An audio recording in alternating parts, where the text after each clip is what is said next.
مرحبا واهلا وسهلا فيكم اصدقائي من جديد ببرنامجكم قفشات طبية. معي انا اليوم ابو الزوز. أهلين. طبعا على رأي صديقة البرنامج ياسمين حمدي، الى كل اصحابي المتزوجين والمرتبطين او حتى السناجل اللي بياخذوا رأيي في حياتهم العاطفية، عشان هيك حياتهم العاطفية زبالة، اهدي هذه الحلقة. كفاية. شكرا كفاية. تاريخ 14/2 اللي هو يوم عيد الفالنتاين، اللي هو يوم عيد الحب، الهدايا، الدباديب، الورود، الحاجات. هو بيعمل كده ليه؟ ده بياكل بقه. بياكل بقه يبقى خطر. راح احكي اليوم عن الحب وشو بصير جوا الإنسان لما يحب عن جد. الفلاسفة والشعراء وعلماء النفس هن أشطر مين وصف الحب وتغنى به، ولكن للطب نظرة أخرى. حوضح لك كثير أشياء بتصير جواتك. ليه الإنسان بيحب شخص معين دون عن شخص آخر؟ طب ليه بنندفع؟ ليه بيزيد النبض وبنرتبك؟ طب سؤال تاني، ليه بدايات الحب دائما رائعة وواو وجميلة والنهايات حتما مأساوية؟ في شي بسموه كيمياء الحب. شو قصدن؟ تابع معي.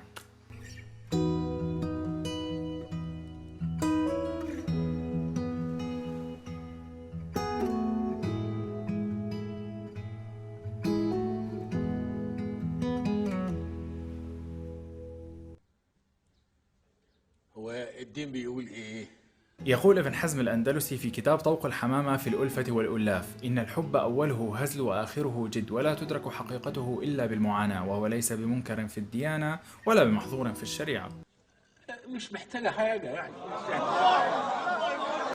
الحب وهو المسؤول عن البقاء واستمرار النوع. طبعا في عدة هرمونات ونواقل عصبية بتتحكم بهذا الموضوع جواتنا، وخصوصا في البدايات. هن بشكل رئيسي الأكسيتوسين والدوبامين والسيروتونين، وبشكل غير مباشر ودوره مو كتير فعال التستوستيرون أو الإستروجين. طبعا هن مع بعضهم ككل بشكلوا عملية الحب، وبيعملوا التأثيرات الآتية جوا الدماغ، مثل التركيز الأعلى، التفكير بالتفاصيل، الشك، الغيرة، وحب امتلاك الشخص، وربط الأحداث بعضها مع بعض، والنكد. النكد راح اشرح كل ناقل عصبي أو هرمون وتأثيره على هالعملية الكيميائية المعقدة المسماة حب.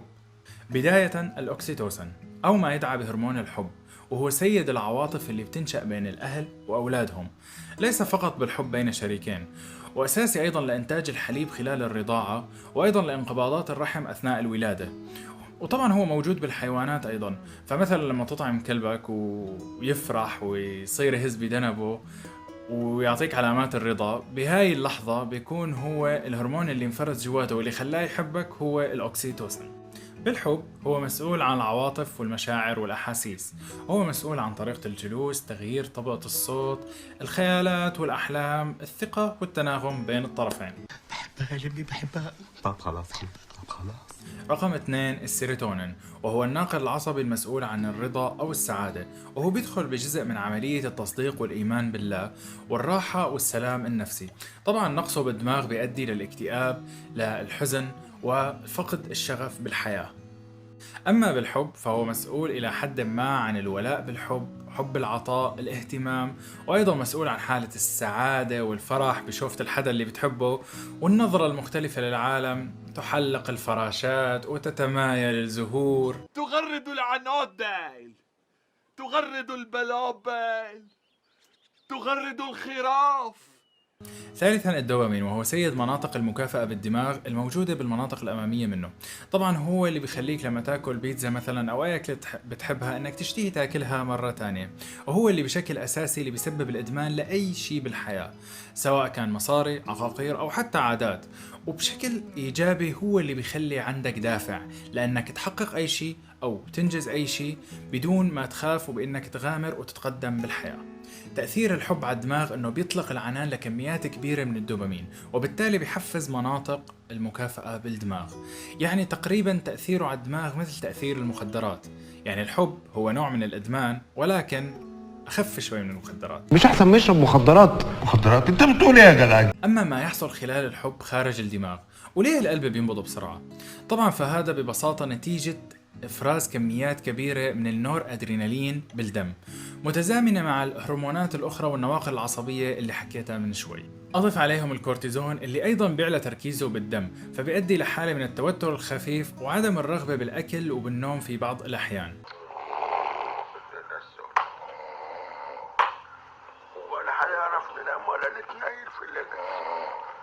طيب ليه في اختلاف بين الناس بالحب وبطريقة إبداء المشاعر؟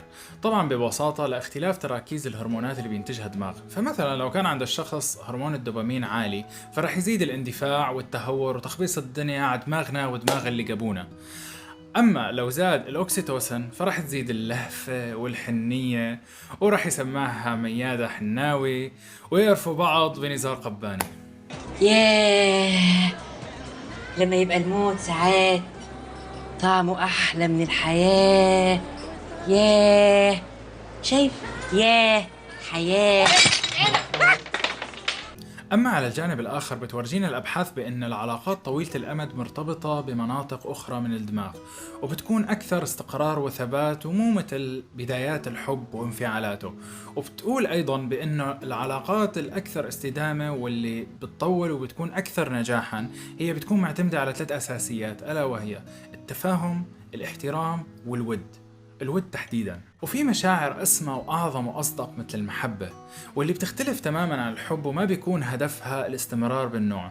فمثلا جوا العائلة، أو دعوة صادقة من شخص أنت غالي عليه، أو صديقك اللي بيقدم لك بدون ما يفكر بالمقابل، أو حتى التعاملات بين الناس اللي بتكون مبنية على الطيبة أو حب الوطن. حب بلدك هتديلك كتير قوي من خيرها. لاحظت معي شيء بالنهاية إنه الحب كاملا بيحصل بالدماغ والقلب ما له أدنى علاقة. صدمتك صح؟ أنا آسف. القلب هو مجرد رد فعل للهرمونات اللي بيفرزها الدماغ واللي بتنتشر بالدم. طبعا مو هو مصدر الحب ولا هو مصدر القرارات، هو بتعريف بدائي مجرد مضخة للدم. ما تصدقش اللي مكتوب وربنا فاضل. لكن لما بتقول انه قلبك عم يرفرف ويطير وانت عشقان، او حتى قلبك عم يوجعك كتير بعد انتهاء علاقة عاطفية سيئة، وكل المشاعر السلبية من ألم وحسرة ووجع وندم و كل إنسان حسب التجربة اللي مر فيها، طبعا انت صادق تماما. بإحدى المقابلات مع الدكتور مجدي يعقوب وضح فيها متلازمة القلب المكسور أو ما يسمى Broken Heart Syndrome. بعد ما تنتهي علاقة عاطفية سيئة القلب بيضعف، وهذا نتيجة تضارب الهرمونات جوا الجسم. ببعض الحالات ممكن هذا الشيء يؤدي للوفاة، ولكن إذا كان القلب ضعيف جدا. لكن بأغلب الحالات القلب بيترمم وبيستعيد عافيته وما في جرح استمر وبقي. هل يحصل أن يموت الإنسان كمدا؟ يحصل، ولكن ب1.7% من الحالات فقط. يا جماعة رفقا بمن تحبون، شوفوا شكل القلب بعد ما ينكسر. بطيخ؟ لا شو بطيخ؟ شو بزر يا زلمة؟ خلص انت شو فهمك بالقصة؟ هاي شغلتنا انت ما بتعرف التشريح وبهالقصص. قلب قلب. بعدين يا اخي روح اتثقف شو فهمك انت بهالقصة. يا اخي خلص هذا قلب، خلاص قلب مكسور تعبان يا اخي. بعدين عمرك ما شفت بزر القلب هذا مشان يمنع التجلطات وهالشغلات. خلص. هو انت قلت ايه انت ولا عملت ايه انت ولا انت قلت ايه ولا عملوا لك ايه انت؟ قاعد يقول الكلام اللي احنا مش عارفين نقوله كده ولا. وبالختام مخرج اعطيني موسيقى حزينة. تمام. اعطيني ابيض واسود. يا عيني عليك. لما تيجي بدك تحب اختار صح. صحيح هي احيانا مو بايدنا ومشاعرنا بتكون اقوى مننا، ولكن وصل للنضج العاطفي اللي يخليك انك انت اللي تتحكم بهرموناتك، ما تخليها هي اللي تسيطر عليك، وهذا ميزتك كإنسان. الحب بالعقل، فحب بعقل. ولو صار وانجرحت او انأذيت عيش الألم بكامل تفاصيله، فترة وبتمر وبعدين بترجع احسن من الاول لانك تعلمت دروس كتير. بعد كل تجربة بحياتك خذ الدروس، احفظهم كتير منيح، بيلزموك لباقي حياتك.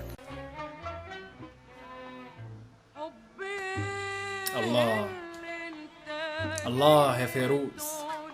مو فيروز؟ خلص انا عرفت لحالي. ايه نغم، والله نغم يا وائل كفور. هايل، واضح ان ثقافتك الموسيقية عالية جدا.